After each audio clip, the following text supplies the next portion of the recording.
Assalamualaikum warahmatullahi wabarakatuh. Hadir kembali saya Nina Nugroho di hadapan para NN profesional semua di hari Jumat sore jam 15.30. Kita hadir di bulan Ramadan ini lebih awal ya para NN profesional semua, jam 15.30 sampai jam 16.30. Setiap hari Jumat kita akan membahas tentang berbagai tema menarik yang akan menjawab atau menjadi solusi bagi kegelisahan para perempuan multiperan, yaitu temanya seputar keluarga, finansial, kesehatan, karir, psikologi, dan lain-lainnya.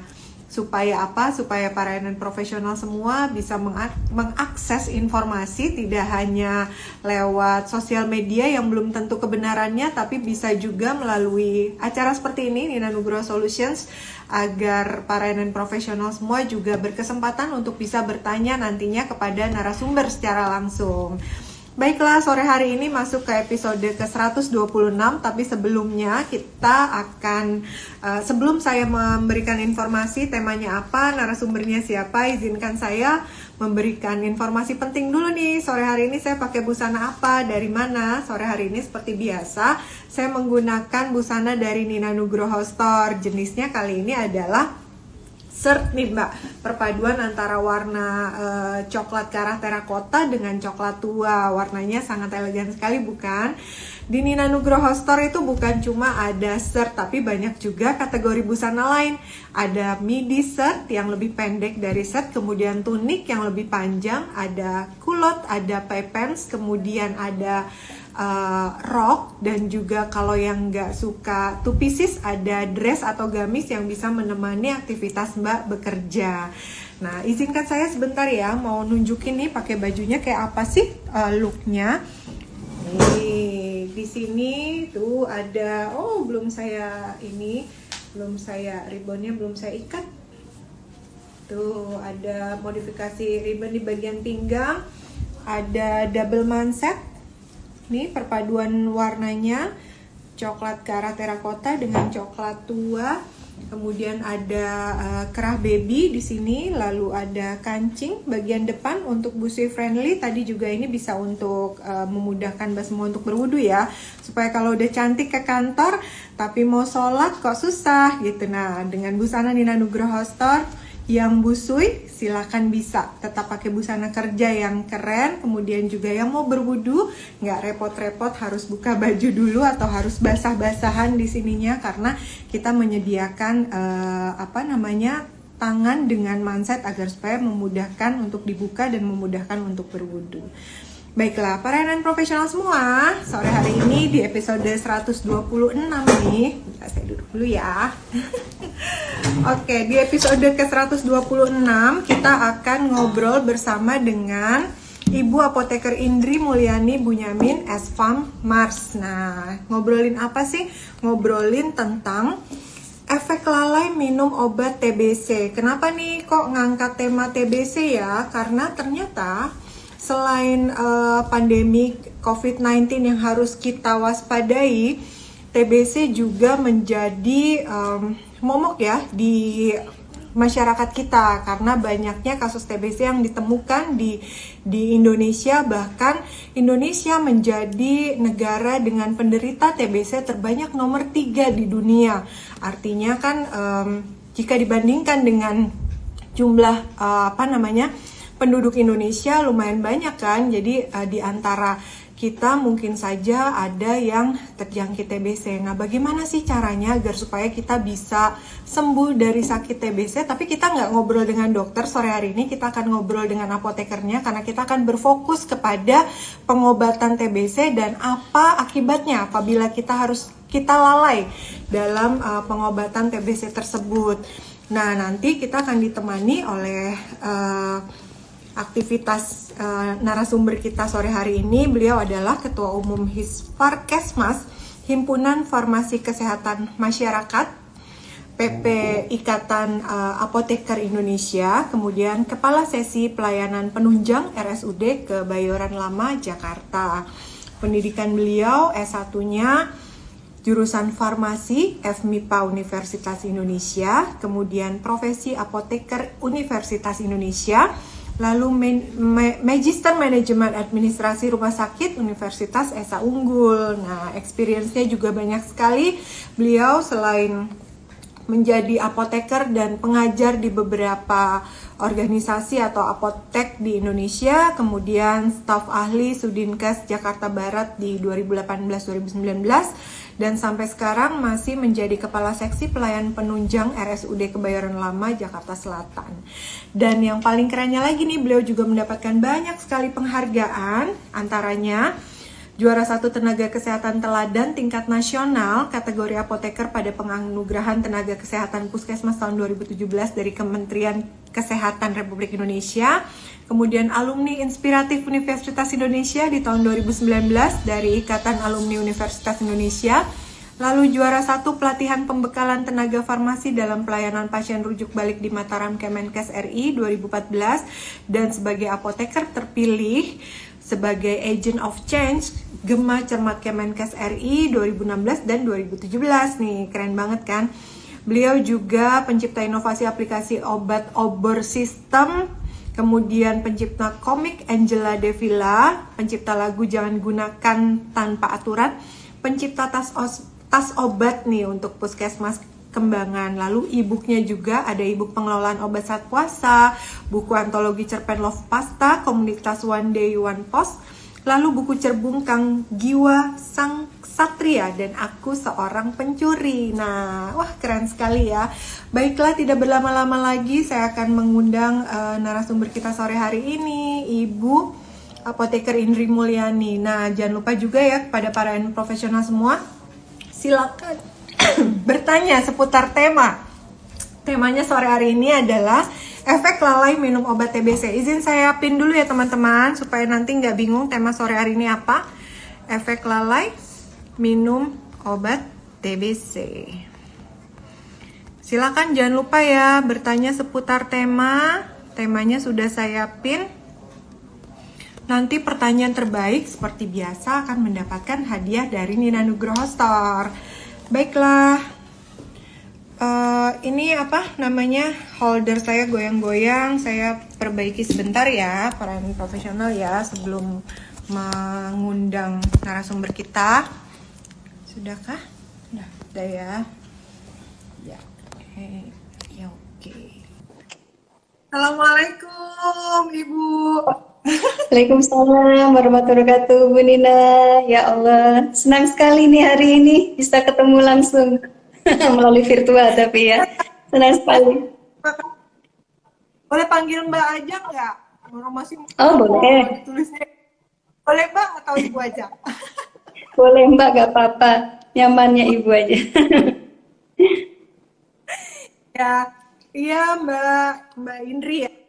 Perkenalkan saya Nina, makasih banget karena sudah berkenan untuk ngobrol sama-sama di sore hari ini di bulan Ramadan. Kita sama-sama puasa ya, Mbak Indri ya, untuk Insya Allah untuk ngobrol tentang efek lain minum obat TBC. Tadi sudah sedikit diberikan pengantar, ternyata TBC di Indonesia itu nomor 3 terbesar di dunia ya Mbak Indri. Betul. Malah di 2020 data terbaru, Bu Nina, kita jadi runner up nih, jadi nomor 2. Jadi kita di dunia itu udah nomor 2 posisinya. Tetapi sayangnya kan ini nomor 2 kasus terbanyak TB-nya ya. Jadi bukan sebuah prestasi sebetulnya, tapi ini adalah awareness kita yang harus kita tingkatkan. Ya, wah sudah nomor 2. Nah berarti mudah-mudahan momen ini jadi momen yang tepat untuk para profesional semua menggali informasi tentang TB ini, bagaimana sih caranya agar supaya kita bisa sembuh proses minum obatnya terutama ya Ibu, karena TB ini kan kuncinya ada kedisiplinan kita minum obat, nggak salah seperti itu ya Mbak Indri ya. Nah iya, sebelum kita berbincang mengenai tuberkulosis, boleh nggak sih Mbak Indri kasih sedikit pendapat nih, agak ini sedikit tentang pemberdayaan perempuan. Menurut Mbak Indri itu apa kira? Baik, terima kasih Bu Nina. Pemberdayaan perempuan. perempuan itu adalah kunci juga, Bu Nina. Jadi kunci sebuah kesuksesan keluarga adalah perempuan.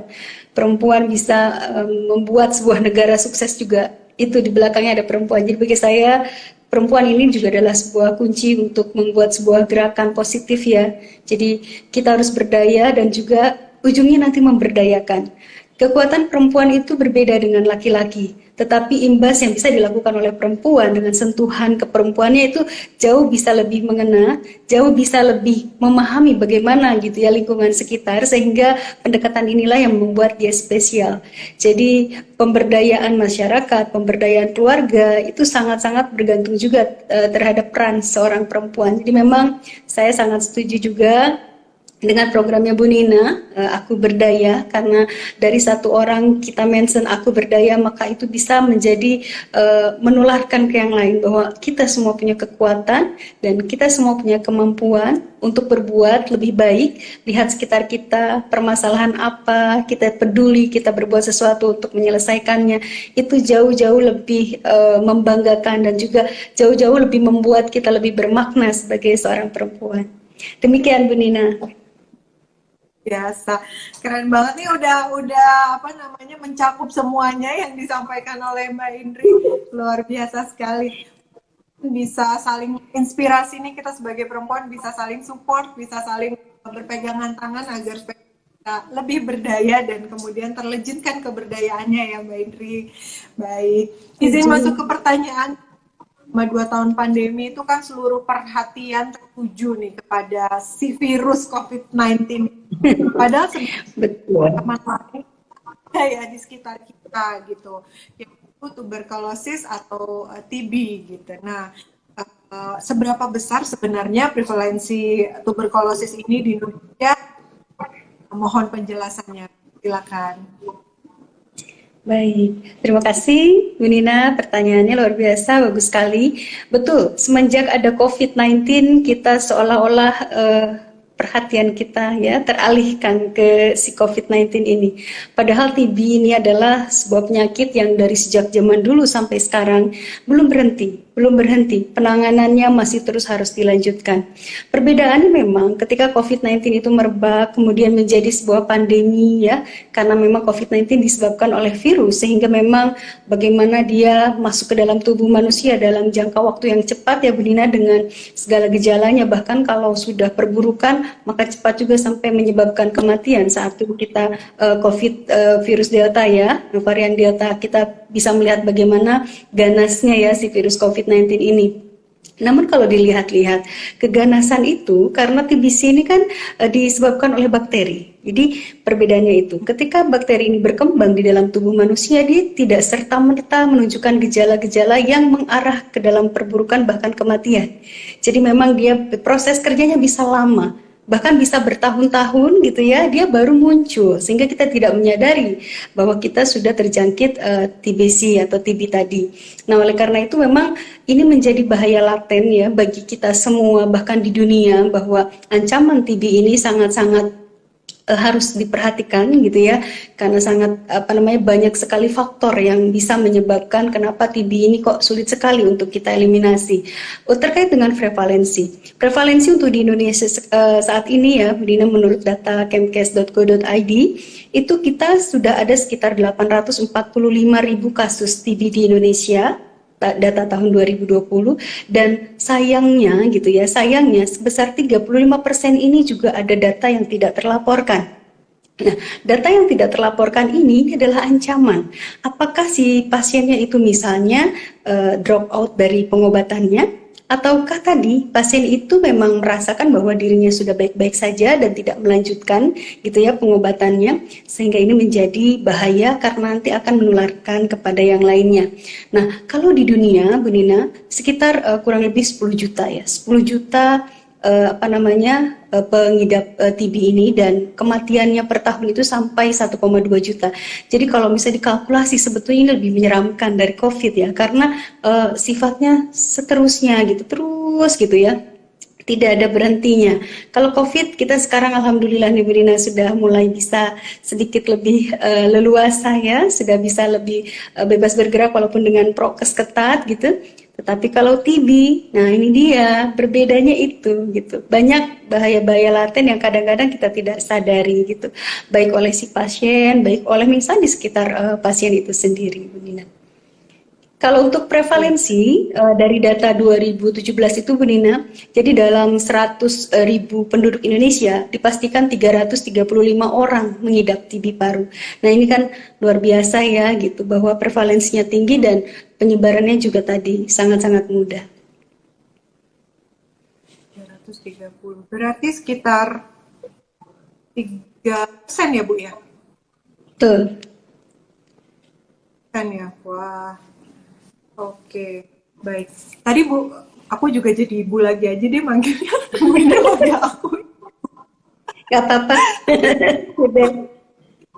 Bu Indri tadi sampaikan bahwa banyak faktor yang membuat bahaya laten untuk tuberkulosis ini sulit untuk musnahkan gitu lah ya. Faktornya ini apa aja ya, Bu? Faktor yang menjadikan TB sulit dimusnahkan ya. Atau saya panggil Mbak Nina ya, jadi enak ya kita panggilnya Mbak gitu ya. Karena masih muda sekali ya. Mbak Nina cantik banget ya Allah, saya luar biasa nih. Merasa terhormat saya diundang di sini.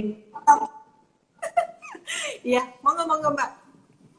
Baik, jadi kenapa ini kemudian penanggulangan eliminasi atau tadi ya penanganan TB ini sangat sulit sekali? Kendalanya apa sih? Kendalanya ini banyak ya Mbak Nina. Jadi yang pertama itu dari si pasiennya sendiri. Contoh, ketika seseorang sudah terjangkit atau didiagnosa ya ditetapkan dia mengidap TB ya setelah dia diperiksa oleh dokter, kemudian dites lab gitu ya, tes dahak dan lain-lainnya. Oh ini menderita TB. Maka yang pertama kendalanya di masyarakat adalah stigma.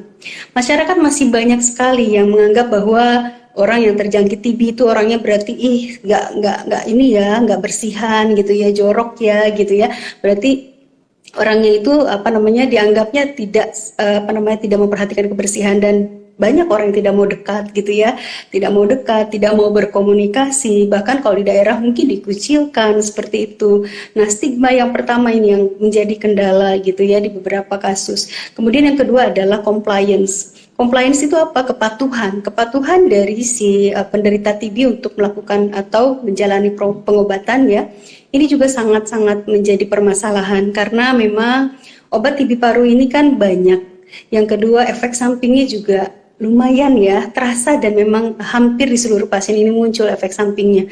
Sehingga kalau tidak kuat, si pasiennya tidak punya semangat untuk istilahnya itu menjalani pengobatan, maka bisa saja dia tidak melanjutkan ya, atau kita istilahkan dengan drop out. Jadi dia tidak mau melanjutkan. Kemudian juga tadi ya kendala-kendala yang sifatnya sosial gitu ya. Kadang kalau penderita TB itu di kantornya, di pekerjaannya gitu ya. Kalau zaman dulu tuh sampai misalnya dia diberhentikan. Nah, ini adalah dampak sosial juga yang sehingga menyebabkan dia berkurangnya pendapatan gitu ya. Ini juga menyebabkan dia kurang semangat dalam menjalani pengobatan TB dan merasa bahwa dirinya adalah orang yang paling susah gitu, yang paling sulit, sehingga dia lebih maunya mengasingkan dirinya sendiri gitu ya, tidak berinteraksi, tidak menjalani pengobatan. Nah, ini juga menjadi kendala. Kemudian juga akses. Nah, akses ini adalah bagaimana si pasien ini bisa mengakses fasilitas kesehatan gitu ya. Jadi kalau di daerah yang misalnya keterjangkauannya sangat jauh ke fasilitas kesehatan ya, yang paling dekat dengan masyarakat adalah puskesmas ya Mbak Nina. Jadi kalau puskesmasnya jauh, nah ini juga menjadi kendala. Jadi si pasien akan kurang bersemangat karena harus menjalani sampai berapa kilometer untuk sampai ke puskesmas atau ke rumah sakitnya gitu ya, dengan waktu yang lama, dan juga mungkin kalau harus keluar uang untuk ongkosnya itu juga keluar gitu ya, biaya gitu. Nah itu menjadi kendala. Bagaimana si pasien TB ini kemudian menjadi malas untuk melanjutkan pengobatannya. Kemudian satu lagi masalah yang tidak kalah krusialnya adalah deteksi untuk pasien atau deteksi orang yang terjangkit TB-nya lambat, Mbak Nina. Jadi kalau misalnya tadi saya jelaskan di awal, bakteri TB ini agak unik ya, unik sekali karena dia mempunyai sifat yang tahan asam dan mempunyai kekuatan. Jadi kekuatan yang sulit untuk dimatikan.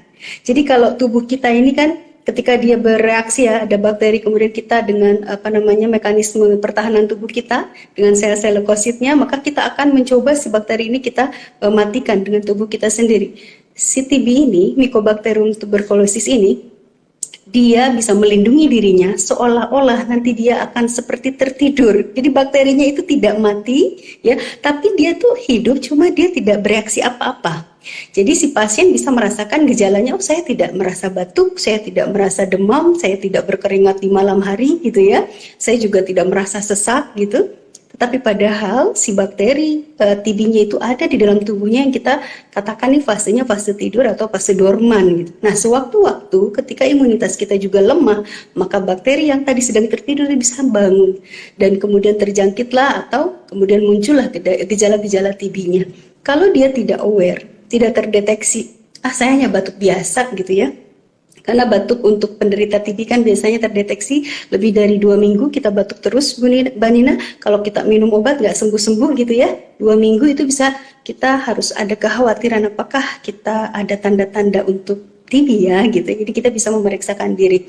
Kalau dia tidak aware, apa yang terjadi? Dia akan berinteraksi, dia akan beraktivitas seperti biasanya, dia akan batuk ya batuk aja mungkin ya, kemudian dia akan bersin ya bersin aja gitu ya, apalagi kadang-kadang ya prokes kita suka, teman-teman banyak yang di masyarakat ini kurang aware juga terhadap prokes. Nah, itu akan menyebabkan droplet-droplet yang keluar saat kita batuk, saat kita bersin gitu ya, droplet yang kemudian ada di udara. Nah inilah yang akan nanti menularkan kepada yang lainnya gitu ya. Jadi TB ini kan ditularkan melalui droplet atau tadi ya dahak yang dibatukan menjadi partikel-partikel yang di udara, dan ini bahayanya Mbak Nina ini bisa sampai bertahan sampai 2-4 jam. Bahkan kalau dalam kondisi yang tidak terkena sinar matahari, gelap gitu ya, lembab, itu bahkan sampai berbulan-bulan. Nah inilah yang menjadi ancaman gitu ya, kendala yang sulit sekali untuk penanganan TB paru ini secara efektif, efisien, dan dalam jangka waktu yang singkat itu bisa kita eliminasi karena banyak faktor, bukan hanya dari internal si pasiennya tetapi juga dari lingkungan yang di sekitar pasiennya itu juga bisa mempengaruhi. Demikian Mbak Nina. Makanya tadi dibilang bahaya laten karena benar-benar Ya. efek dormannya tadi ya, Mbak Indri ya, bisa jadi sudah tertular, tidak langsung terdeteksi, tidak ada gejala apa-apa di kitanya gitu ya. Jadi satu-satunya cara untuk kita bisa mengetahui sebenarnya punya bahaya laten TB itu atau tidak pada saat misal kita batuk 2 minggu sembuh, udah minum obat, itu aja, atau ada hal lain yang bisa membangkitkan awareness-nya kita, Mbak Indri? Baik, terima kasih Mbak Nina. Jadi kalau kita merasa nih ya, bagaimana khawatir ya, apakah kita jangan-jangan saya ada nih gitu gejala tertular tapi masih dorman tadi si bakterinya, makanya kita harus selalu rutin ya Mbak Nina, kita MCU gitu, medical check up setiap tahun. Di situ kan ketika medical check up kita akan dilihat bagaimana kondisi kesehatan kita akan dilakukan pemeriksaan fisik seperti di ronsen. Ketika di ronsen maka memang kalau kita menderita nih misalnya ya TB paru, maka akan terlihat adanya gambaran yang tidak jelas, ada semacam kabut ya, kalau kita bilangnya lesi atau nodul ya, yang ada di bagian paru-paru yang disebabkan oleh peradangan. Itu akan terlihat oleh dokter. Kok paru-parunya nggak bersih ya? Katanya suka begitu ya, bilangnya paru-parunya nggak bersih nih. Berarti ada kecurigaan nih, takutnya gitu ya, ada bakteri TBC itu yang sudah ada di dalam tubuh kita. Kemudian nanti dokter akan menyarankan untuk pemeriksaan laboratorium. Nanti kita dites nih, misalnya pakai tes Mantoux ya, tes Mantoux untuk mendeteksi apakah dia memang menderita TB atau tidak. Ada juga tes-tes yang sekarang sudah berkembang seperti tes cepat molekuler atau TCM ya, dan itu juga bisa mendeteksi dengan cepat. Namun begitu, kalau bisa untuk memastikan lagi dokternya ini masih ragu, maka kita akan diperiksa sputum atau dahaknya. Ini kita dikeluarkan dahak sampai betul-betul dahaknya keluar, kemudian dilakukan uji mikroskopis di laboratorium. Kita akan melihat apakah di situ ada gambaran dari bakteri Mycobacterium tuberculosa tadi. Nah, jadi memang itu caranya agar kita tahu nih kita sehat apa enggak sih. kita lakukan MCU atau medical check up gitu. Kemudian kalau misalnya ada gejala, betul Mbak Nina bilang, kita batuk terus ya, kenapa ya? Ya udah 2 minggu ini saya minum OBH, misalnya saya minum obat batuk apapun, kok nggak sembuh-sembuh ya? Nah itu juga patut menjadi kecurigaan atau kewaspadaan awal.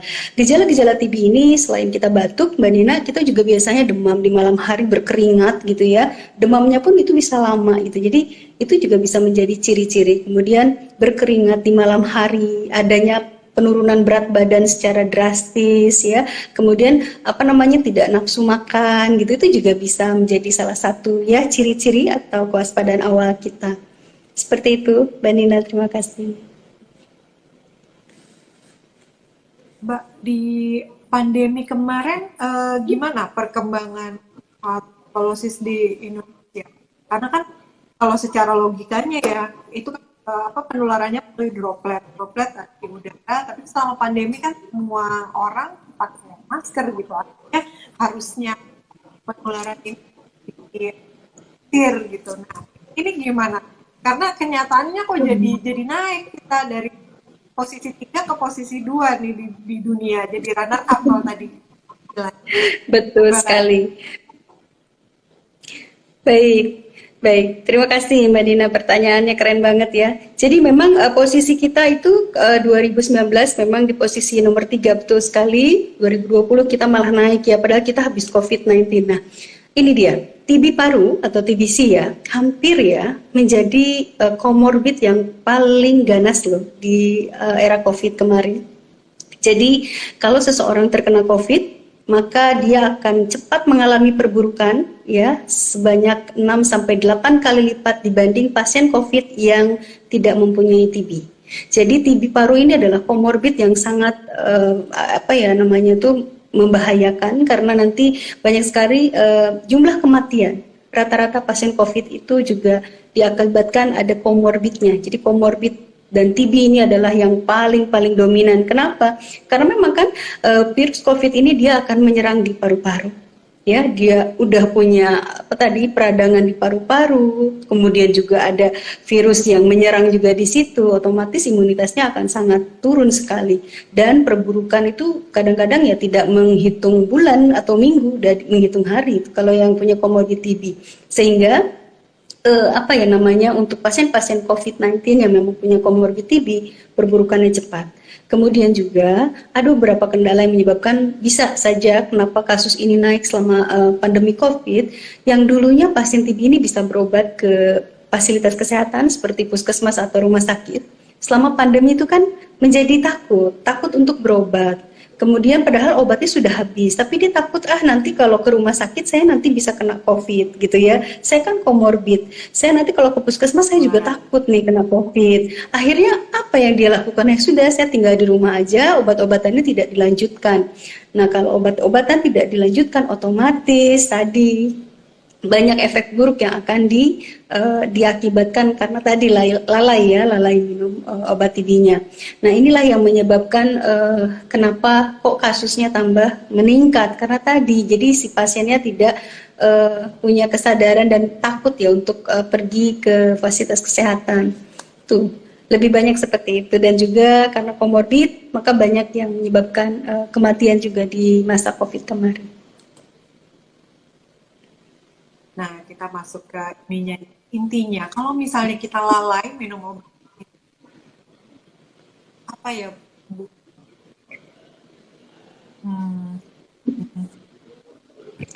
Baik. Jadi kalau kita lalai minum obat TB, ini ada 3 ya, ada 3 akibat yang bisa terjadi. Yang pertama adalah pasti semua juga tahu ya, resistensi antibiotik. Resistensi antibiotik ini apa? Jadi bakteri TB kita tuh sudah kebal dengan obat antibiotik yang kita konsumsi, gitu. Sehingga apa? Sehingga kita memerlukan obat atau terapi obat yang lebih tinggi. Awalnya dia TB paru diberikan obat misalnya lini 1, itu sudah efektif. Ketika dia lalai tidak minum obat sehari, 2 hari, bahkan seminggu gitu ya, dia tidak efektif lagi dengan pengobatan lini 1, sehingga dia harus naik ke lini 2. Kalau dulu obat-obatan yang mungkin diminum, lini 2 dia ada yang harus diinjeksi setiap hari. Nah ini contohnya. Jadi ketika sudah resisten antibiotiknya, maka bakteri yang sudah resisten dengan antibiotik tadi akan memerlukan pengobatan lebih tinggi, otomatis beban biaya kesehatan juga itu akan menjadi lebih tinggi karena tentunya pengobatan yang generasi tinggi ini akan costnya juga tinggi gitu ya dan mahal.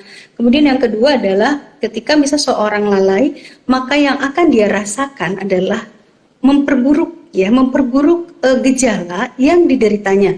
Yang dulu misalnya hanya batuk biasa, ketika kita lalai apa yang terjadi? Batuknya bisa menjadi batuk berdarah, ya. Kemudian disertai dengan sesak nafas misalnya ya.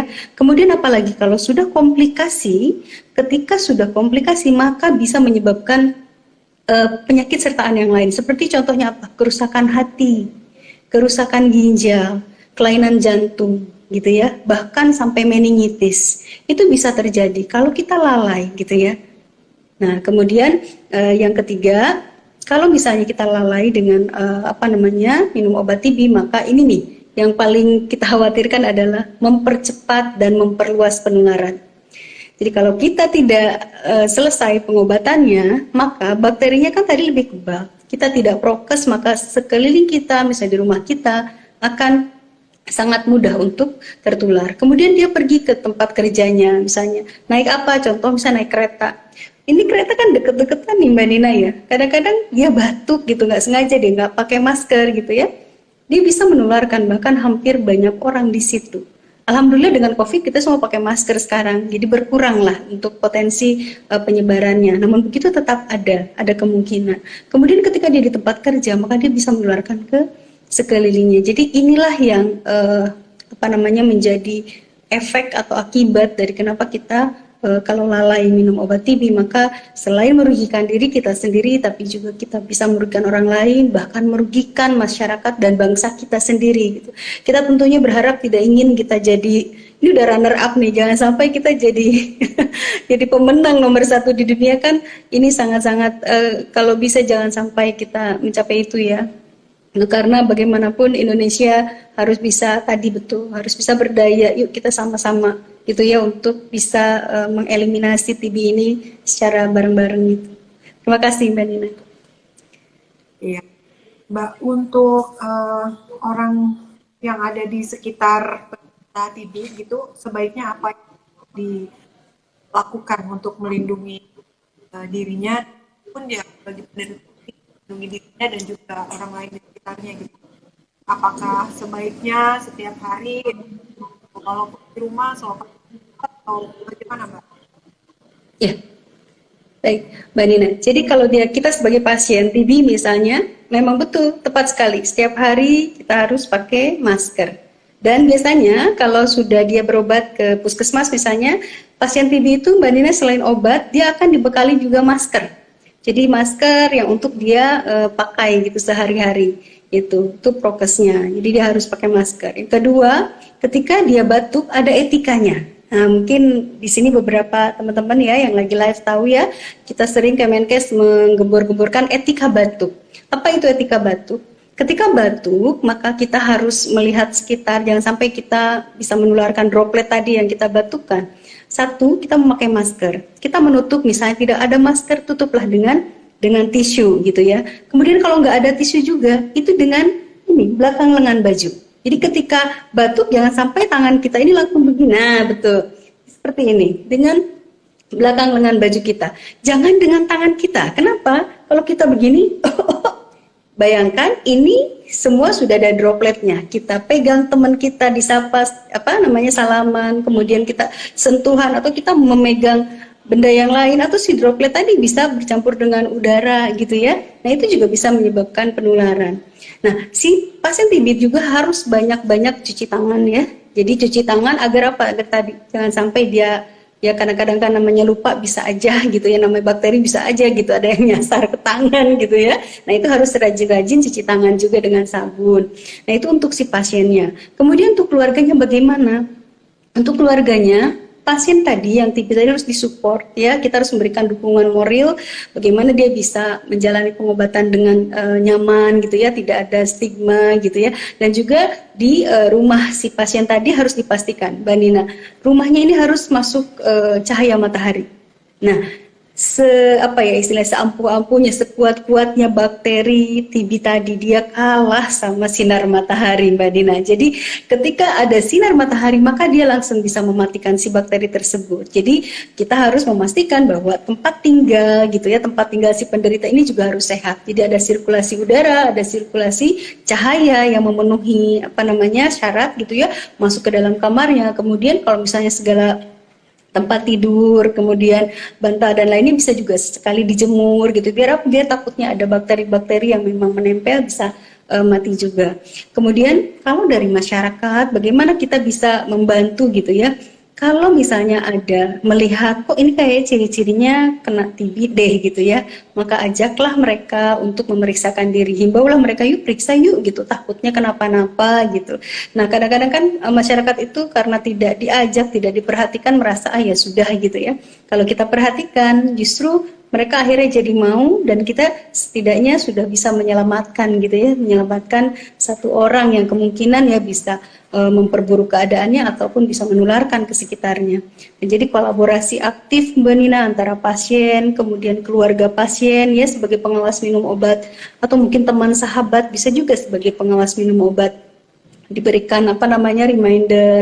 Kadang kalau sekarang tuh zamannya alarm di HP gitu ya.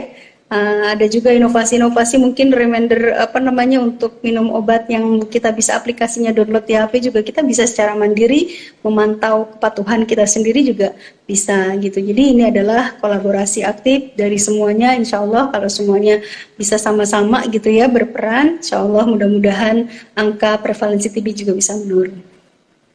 Peran apoteker sendiri, Mbak?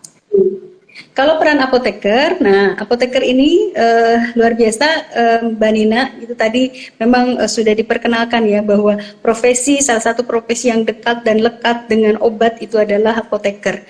Nah peran apoteker sendiri untuk pasien TB gitu ya, ini ada beberapa hal ya Mbak Nina. Yang pertama adalah apoteker ini kan sebagai profesi yang mengelola sediaan farmasi, termasuk dengan obat TB. Jadi bagaimana dia kelola obat TB itu agar apa? Agar ketersediaan obatnya selalu terjaga, ya. Agar mutu atau kualitas obatnya juga masih terjaga. Agar apalagi? Agar obatnya juga aman dikonsumsi. Jangan sampai obatnya sudah kadaluarsa, kemudian obatnya sudah berubah warna, misalnya, itu ketika dikonsumsi malah tidak menyembuhkan, malah ada efek ikutan lain yang bisa merugikan pasien. Nah, dikelola obatnya sehingga ketika pasien membutuhkan satu kali misalnya termin untuk pengobatan, dia sudah cukup gitu ya. Kalau di puskesmas itu Mbak Dina, kita ada pengobatan namanya fixed dose combination. Jadi setiap pasien TB itu sudah punya dosis tetap yang diberikan kepada setiap pasien sesuai dengan jenis kategori TB-nya. Ada kategori 1, ada kategori 2, ada kategori 3. Nah, si apoteker akan menjamin ketersediaan obat-obat dari setiap kombinasi tadi gitu ya, paket-paket tadi itu ada obatnya. Coba bisa dibayangkan ketika ada salah satu komponen obatnya tidak ada, maka pasien itu tidak akan bisa lengkap meminum regimen obatnya.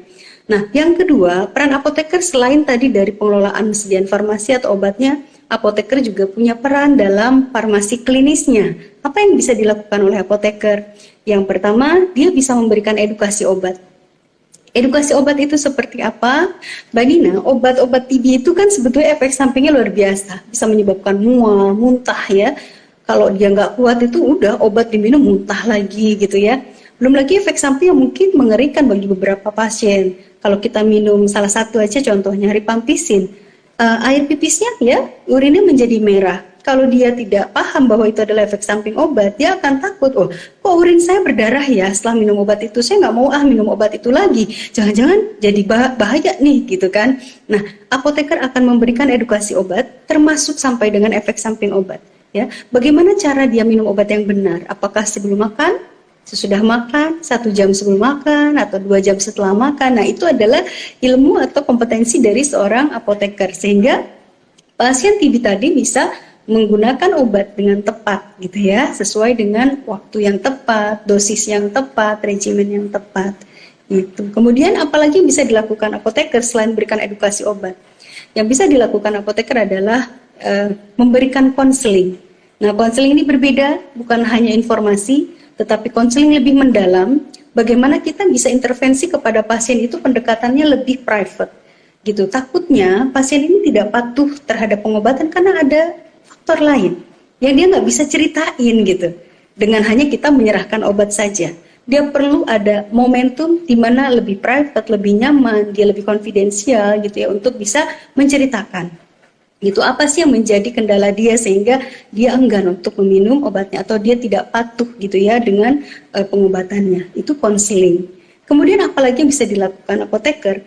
Ada nih yang bagus, home care. Jadi home care farmasi, Mbak Nina. Apoteker bisa memantau bagaimana perkembangan pasien TB, apakah misalnya obatnya diminum dengan benar, apakah gejalanya juga sudah berkurang atau tidak. Maka apoteker bisa turun langsung melihat, mengecek ke rumah si pasien. Dan ini sudah dilakukan oleh beberapa apoteker gitu ya di seluruh Indonesia. Sudah banyak sekali yang sudah melakukan home pharmacy care. Nah, di situ Mbak Nina bisa dilihat kalau pasien yang nggak patuh, dihitung aja sisa obatnya. Itu kalau nggak patuh tuh pasti sisa obatnya bisa terhitung. Dari awal dia harus minum misalnya ya, ternyata udah 5 hari, harusnya obatnya sudah 5 tablet dong yang dihabiskan. Ternyata obatnya baru 2 tablet yang diminum. Dari situ saja apoteker sudah bisa menilai, oh ini tidak comply nih, tidak patuh nih ya si pasiennya.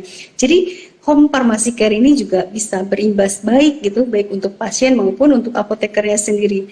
Dan peran apoteker ini bisa mendukung juga Mbak Nina terhadap peran klinisi seperti dokter. Misalnya kita bisa berikan masukan, dok, ini kemarin saya habis dari rumah Ibu A nih, dan ternyata obatnya mau ada sisa gitu. Jadi dia itu tidak patuh, sehingga nanti ketika ini terjadi terus-menerus, maka kemungkinan ya dokter akan menaikkan dosisnya kah, atau akan mengganti ya terapinya dengan kategori yang lain.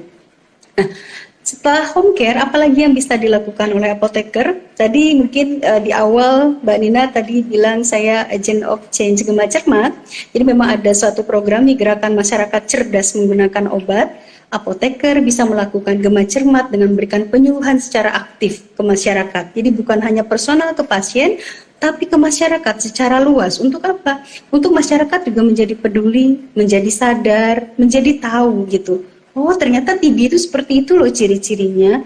Oh ternyata kalau obat TB nggak diminum dengan tepat gitu ya, imbasnya atau efek merugikannya itu ya gitu. Jadi itu bisa juga kita melakukan penyuluhan secara aktif dengan Gema Cermat. Bahkan kita sudah bekerja sama dengan stakeholder yang lain, lintas sektor, bahkan tokoh-tokoh keagamaan misalnya. Atau tadi ini salah satunya nih kalau ada komunitas-komunitas ya, misalnya yang Aku Berdaya juga bisa nih suatu saat kita collab gitu ya, kita adakan program Gema Cermat agar masyarakat banyak sadar gitu ya, peduli, tahu bahwa betapa pentingnya kepatuhan meminum obat gitu dalam TB atau eliminasi TB ini. Nah, itu beberapa peran yang bisa dilakukan oleh apoteker, Mbak Nina, terhadap program eliminasi TB ini. Diharapkan masyarakat tidak usah malu dan ragu. Jika ada yang ingin ditanyakan, temui saja apoteker yang tempat teman-teman berada. Terima kasih, Mbak Nina. Iya, jadi jangan terpaku dengan dokter, karena sebenarnya peran apoteker juga menunjang kesembuhan pasien TB dan juga lebih mudah, lebih banyak apotek dibanding rumah sakit. Betul. Baik, mulai membaca pertanyaan, mungkin nanti juga saya izin sedikit terlambat untuk berakhirnya sesi ini karena pertanyaannya luar biasa banyak. Ya, di Mami_Wigayati, dok, TBC karena turunan dan karena terpapar, apakah pengobatannya sama atau tidak? TBC ini bukan penyakit keturunan ya Bu ya. Jadi TB ini bukan penyakit keturunan. Dia tidak menurun. Jadi TB itu adalah penyakit yang disebabkan oleh bakteri, di mana bakteri tadi kita kan tidak tahu ya, droplet yang ada di udara ini asalnya dari mana? Siapa yang menyebabkan ada droplet? Bahkan mungkin di ruangan saya ini juga mungkin ada gitu, tapi tidak siapa yang bisa melihat itu. Nah, jadi harus diyakini bahwa TB ini bukan penyakit keturunan, bukan juga penyakit kalau dibilang itu kutukan gitu ya, bukan. Jadi ini adalah memang penyakit di mana orang yang bersih banget pun, orang yang mungkin secara ekonomi ya kelas atas pun itu bisa loh menderita TB. Bukan hanya orang-orang yang jorok tuh di mungkin yang kumuh-kumuh gitu ya, yang seperti itu yang kena TB, enggak juga. Banyak loh gitu ya, bahkan yang kalangan atas pun bisa terkena karena tadi penyebarannya melalui udara, ada droplet di situ, kemudian dia terhirup misalnya. Nah, itu yang akan menyebabkan si bakteri berkembang di dalam tubuhnya. Kemudian pengobatannya bagaimana? Sama. Pengobatan itu untuk TB paru gitu ya. Nanti ada, tadi saya sudah sedikit singgung. Kalau sekarang kan pakai FDC ya, fixed cost combination gitu ya, dengan programnya dari Kementerian Kesehatan untuk mempermudah gitu dalam eliminasi TB. Nanti kalau misalnya dia masih lini 1, diberikan obat kategori 1. Nah, obat kategori 1 itu adalah kombinasi. Jadi kombinasi antara ada isoniazid, kemudian ada rifampicin, ya ada pyrazinamide, ada etambutol. Ya, ini yang obat-obat yang biasa kita kenal ya. Kemudian juga kalau udah tidak bisa nih dengan lini 1, dia kembali ke dia naik menjadi lini 2 atau kategori 2. Dia akan diberikan injeksi. Nah, injeksi apa yang diberikan? Injeksi streptomycin. Nah, selain dari obat-obatan yang tadi ya, ada isoniazid atau INH-nya, ada rifampicin, ada pyrazinamide, ada etambutol.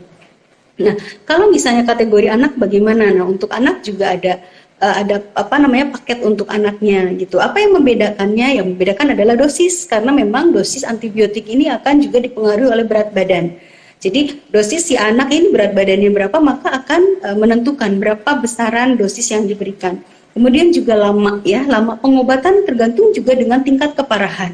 Kalau paling cepat untuk TB itu kan 6 bulan. Tapi kalau paling lama nih bisa sampai 1 tahun atau 12 bulan. Kalau yang paling menyeramkan adalah ketika dia tidak patuh minum obat, lalai minum obat, dia akan kambuh lagi dengan bakteri strain yang lebih kuat, yang kita namakan namanya multi drug resistant.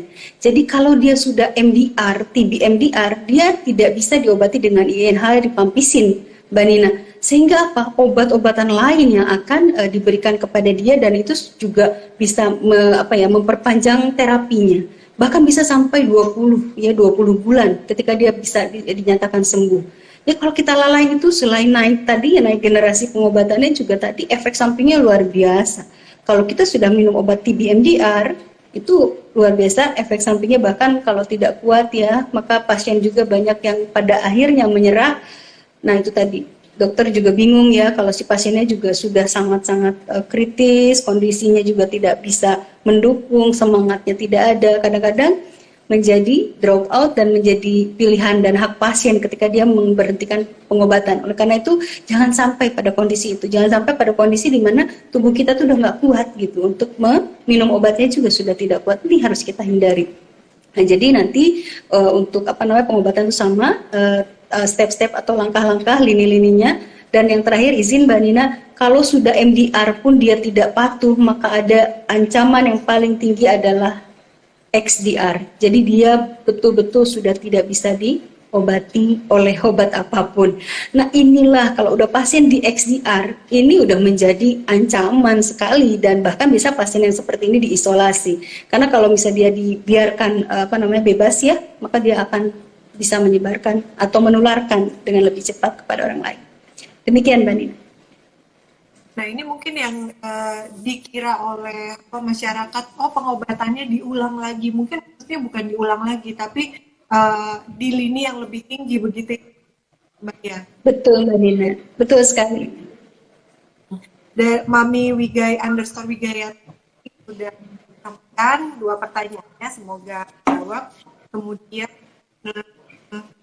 mau tanya, jika minum obat tetap 2 kali sehari, namun 12 jam minum obat masih dikatakan lalai. Mungkin ini terkait jadwal minum obatnya. Kalau untuk TB itu lama sekali ya? Oh gitu. Kan macam-macam ya, ada yang diminum 2 kali sehari, ada yang diminum 3 kali sehari gitu ya. Nah, kalau 2 kali sehari memang betul tadi intervalnya adalah tiap 12 jam. Jadi kalau kita minum jam 6 pagi, maka nanti harus minumnya lagi jam 6 sore. Jadi 12 jam seperti itu. Kalau misalnya sekali sehari kan tadi tiap 24 jam, 3 kali sehari tiap 8 jam, itu adalah aturan minum yang paling ideal. Yang paling ideal gitu ya. Namun jika tidak memungkinkan gitu ya, maka Bapak dan Ibu kalau misalnya memang ada penderita TB, usahakan meminum obat tepat waktu di waktu yang sama. Itu adalah upaya yang paling sederhana untuk mencegah kita lupa. Saya minum obat bisa jam 6, ya jam 6 terus ya. Misalnya rifampisin saya minum jam 6 sebelum makan. Gitu ya, itu diminum terus, rifampisin jam 6. Oh, kalau misalnya 2 kali sehari nanti diminumnya jam berapa? Bisa dibedakan gitu, waktu minum obatnya. Karena kalau misalnya disatukan, selain tadi kalau pasiennya kuat, alhamdulillah. Kalau pasiennya tidak kuat, maka efek sampingnya itu yang akan mungkin tidak nyaman sekali dirasakan. Jadi kalau untuk minum obat memang tepat sekali, yang paling ideal adalah aturannya interval ya. Gitu, dan selalu pastikan untuk minum obat di jam atau waktu yang sama, karena memang TB ini kan akan kita minum selamanya gitu sampai terapi pengobatannya ya, maksudnya bisa 6 bulan tadi kita terus minum dengan jangka waktu dan juga waktu yang sama. Demikian Mana yang lebih prioritas, kita fokus ke intervalnya atau kita fokus ke jamnya? Jam itu akan menentukan interval juga, Mbak Nina. Jadi kalau misalnya tadi misalnya jam 6 pagi kita harusnya minumnya jam 6 sore. Tapi kita misalnya karena tadi habis ada tamu dulu atau apa, baru tuh ingat.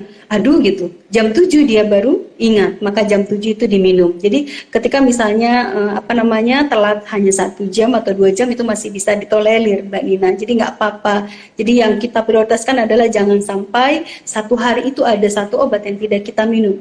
Nah, harus semuanya kita minum. Seperti itu. Ya, itu berarti sudah menjawab pertanyaan dari Novi Alfian tadi, dan Ariana Madani Terspar ini bertanya bagaimana kalau obatnya nggak teratur, apakah harus terapi penyembuhan? Iya betul. Jadi kalau nggak teratur tadi terapinya loncat-loncat, kadang hari ini jam 6, besoknya misalnya jam 8, besoknya jam 7. Selama dia dalam satu hari itu dia minum obat, perbedaan waktu itu kadang-kadang tidak terlalu bermakna. Yang kita prioritaskan adalah harus diminum, jangan sampai lupa hari. Jadi hari ini benar-benar nggak minum obat sama sekali. Besok baru minum, besoknya lagi nggak minum, besoknya lagi nggak minum, baru minum lusanya. Nah itu juga berbahaya. Itulah yang nanti akan resistensi si bakterinya tadi. Nah itu yang menyebabkan sulit untuk sembuh dalam waktu cepat.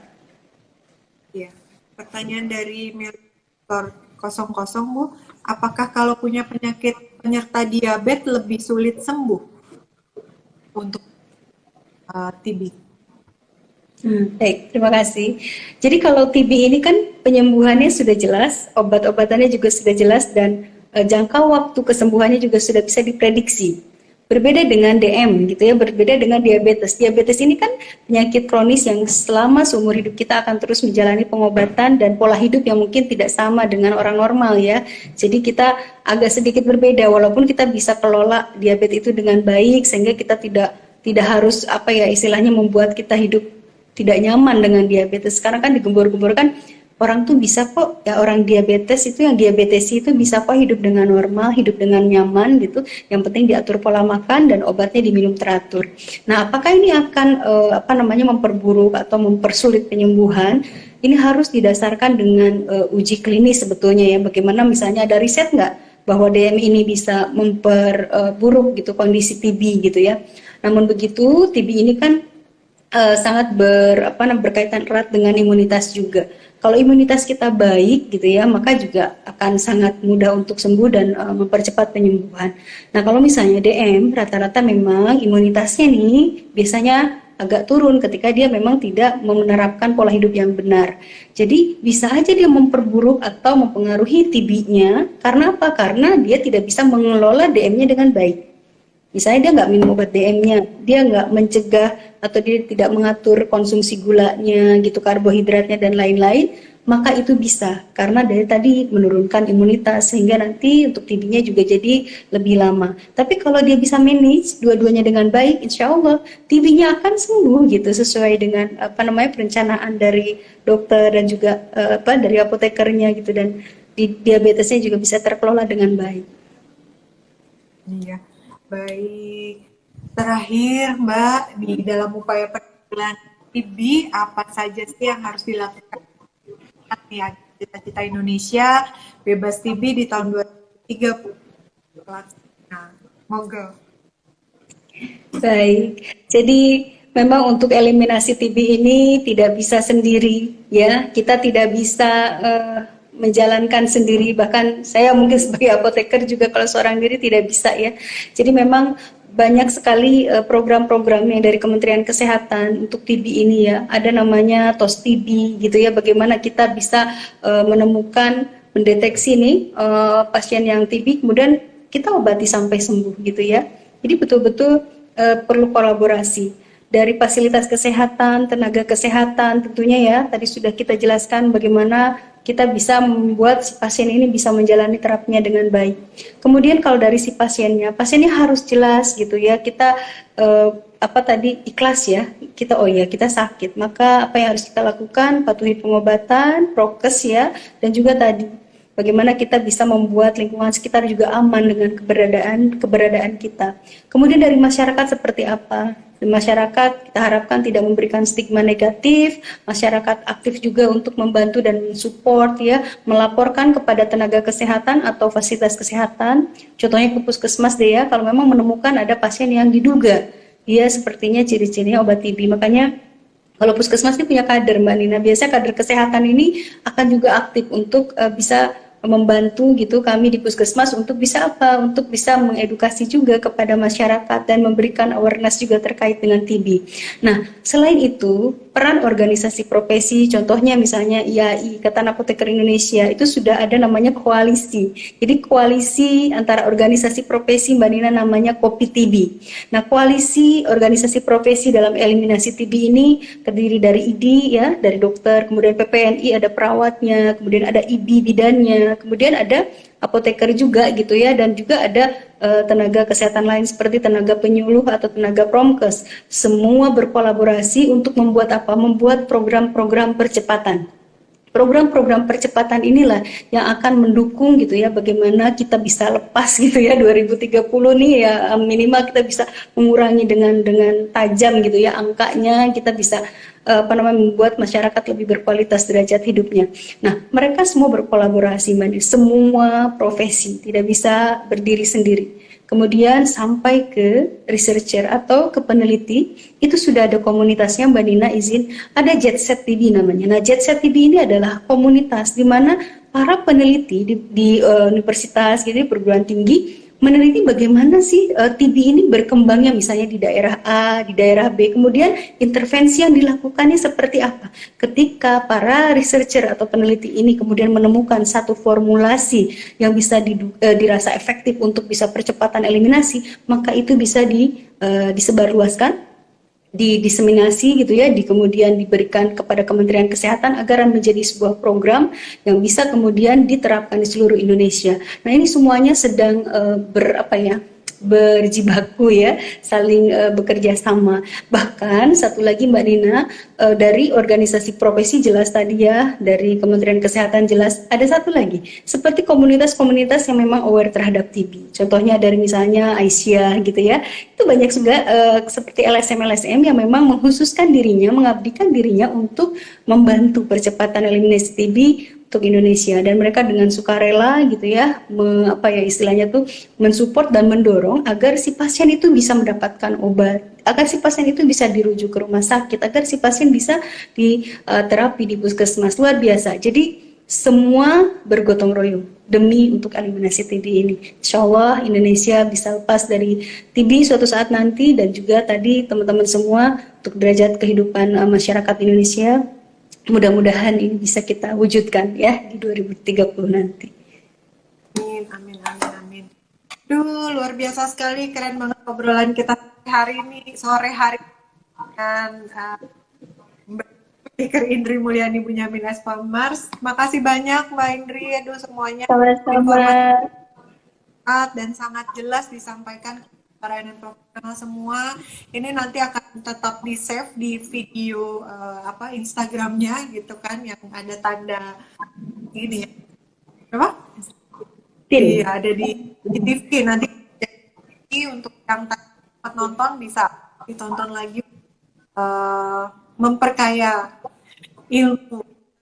Jadi caranya kita bisa tidak lalai minum obat TBC atau apa sih efeknya kalau.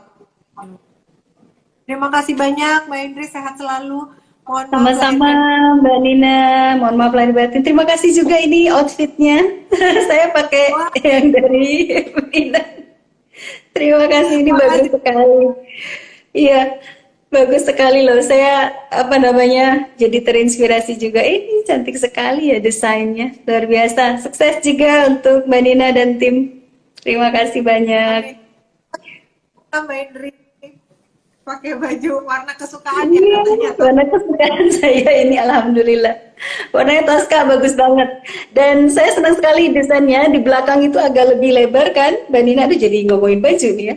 Jadi betul-betul untuk seorang muslimah ya itu betul-betul bisa lebih nyaman gitu. Karena kalau di bagian belakang kurang panjang itu kita agak kurang nyaman ya.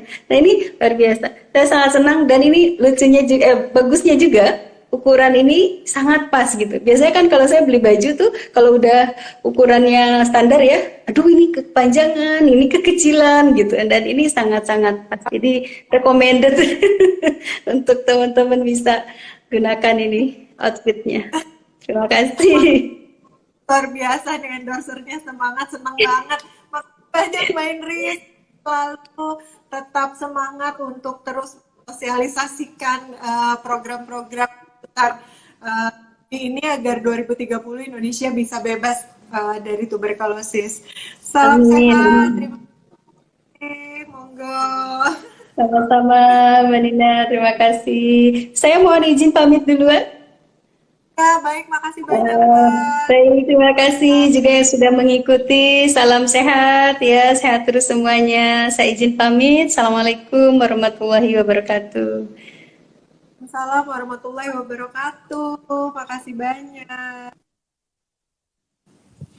Baik, pelayanan profesional semua. Tadi kita udah ngobrol dengan apoteker Indri Mulyani Bunyamin SPAM Mars tentang efek lalai minum obat TBC. Ini pertanyaan yang masuk ke saya banyak sekali terkait seakan-akan TBC itu adalah penyakit turunan. Tadi sudah disampaikan oleh apoteker Indri bahwa TBC itu bukan penyakit turunan, tapi penyakit yang berasal dari bakteri yang ditularkan melalui droplet. Nah, ini ya, jadi bukan turunan ya, tapi berasal dari bakteri. Kemudian jangan lalai minum obat TBC agar supaya tidak resisten terhadap obat. Karena kalau misalnya sudah resisten terhadap lini obat satu, maka harus naik nih ke tahapan yang lebih tinggi gitu agar supaya kita bisa tetap terbebas. Ada lini 1, ada lini 2, kemudian juga ada tahapan yang 6 bulan, 12 bulan, bahkan ada yang 20 bulan, bahkan ada yang kalau misalnya udah tahapannya tadi XDR tadi tidak bisa diobati, nah itu udah harus diisolasi. Mudah-mudahan kita semua selalu diberikan kesehatan, dilindungi oleh Allah Subhanahu wa taala. Tentunya kita harus selalu jaga protokol kesehatan agar bisa saling menjaga diri kita sendiri dan menjaga orang-orang di sekitar kita. Baiklah, sekarang waktunya saya menyampaikan pemenang dari pertanyaan terbaik sore hari ini di episode 126. Pemenangnya adalah, nah ini, @ariana_madani_. Nah, pertanyaannya tadi bagaimana jika minum obatnya tidak teratur, apakah berpengaruh dalam penyembuhan atau berpengaruh di kualitas obatnya? Selamat ya kepada @ariana_madani_. Silakan hubungi Nina Nugroho Store, klik link yang ada di bio-nya Nina Nugroho Store untuk kemudian nanti terhubung dengan sales advisor dari Nina Nugroho Store. Lalu mohon sampaikan saya Instagramnya apa sebagai pemenang dari Nina Nugroho Solutions episode ke-126 seperti itu ya. Lalu nanti tim kami akan meminta alamat dan kemudian akan dikirimkan hadiahnya kepada pemenang. Nah, terima kasih kepada para finance profesional semua yang selalu mendukung acara Nina Nugroho Solutions untuk terus berlangsung. Sekarang sudah episode ke-126, luar biasa sekali support dan dukungan dari para finance profesional semua Mudah-mudahan apa yang kami lakukan sebagai program yang memberikan value lebih besar kepada customer, tidak hanya nawarin produk, tapi kita mau sama-sama saling berbagi manfaat, bisa diterima manfaatnya, bisa dirasakan manfaatnya oleh para customer di Nanugroho Store. Dan apabila ada salah-salah kata, itu semua berasal dari saya karena kesempurnaan hanya milik Allah Subhanahu wa taala.